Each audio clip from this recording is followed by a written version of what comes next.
বাংলাদেশের ইতিহাসে এক নতুন অধ্যায়ের সূচনা। জুলাইয়ে গণহত্যাকারী আওয়ামী লীগকে নিষিদ্ধ করার দাবিতে জুলাই স্পিরিট ধারণকারী সংগঠনগুলোর সমন্বয়ে গঠিত ঐক্যজোট জুলাই ঐক্য এর আনুষ্ঠানিক আত্মপ্রকাশ ঘটেছে। মঙ্গলবার বিকেল 5টায় ঢাকা বিশ্ববিদ্যালয়ের মধুর ক্যান্টিনের সামনে এক সংবাদ সম্মেলনের মাধ্যমে সংগঠনটির আনুষ্ঠানিক আত্মপ্রকাশ ঘোষণা করা হয়। আওয়ামী লীগ সরকারের পতনের দাবিতে রাস্তায় নেমে জোটটিতে ঐক্যবদ্ধ সংগঠনগুলোর মধ্যে রয়েছে ইউনাইটেড পিপলস বাংলাদেশ, ইনকিলাব মঞ্চ, anti fascist coalition, alliance for democracy, বিপ্লবী ছাত্র পরিষদ, একতার বাংলাদেশ, রক্তিম জুলাই, স্টুডেন্ট রাইট ওয়াচ ইত্যাদি।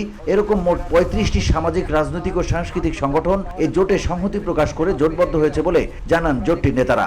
গণহত্যার সাথে জড়িতদের বিচার প্রক্রিয়া। সংবাদ সম্মেলনে সংগঠনটির আনুষ্ঠানিক ঘোষণাপত্র পাঠ করেন ঢাবির বাংলা বিভাগের শিক্ষার্থী মোসাদ্দেক আলী ইবনে মোহাম্মদ। লিখিত বক্তব্যে তিনি বলেন, 2024 সালের জুলাই মাসে বাংলাদেশের ইতিহাসে এক নতুন অধ্যায়ের সূচনা হয়। বিগত 15.5 বছরের সকল পীড়ন, দুর্নীতি, লুটপাট ও গণতন্ত্র হরণের বিরুদ্ধে বিক্ষুব্ধ জনতার অভূতপূর্ব এক জাগরণে সংগঠিত হয় ছাত্র জনতার জুলাই গণ অভ্যুত্থান। পুনঃপ্রতিষ্ঠার স্বপ্নকে এই গণ অভ্যুত্থানের মাধ্যমে ছাত্র, শ্রমিক, শিক্ষক, চিকিৎসক ও সাধারণ জনগণ সম্মিলিতভাবে ফ্যাসিস্ট আওয়ামী লীগ সরকারের পতনের দাবিতে রাস্তায় নেমে আসে। এই গণ অভ্যুত্থানে জীবন দিতে হয়েছে 2000-এর বেশি মানুষকে। সেই সাথে আহত ও পঙ্গু হন প্রায় 31,000 মানুষ। রাষ্ট্রীয় বাহিনী ও আওয়ামী লীগারদের দ্বারা পরিচালিত এই হামলা আন্তর্জাতিক মহলে গণহত্যা হিসেবে স্বীকৃতি লাভ করে।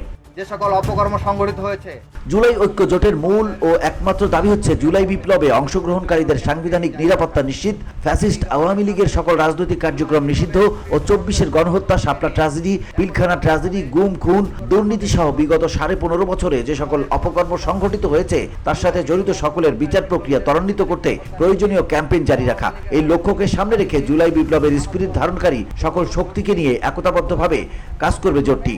সকল রাজনৈতিক, সামাজিক ভিওডি বাংলা নিউজ ডেস্ক।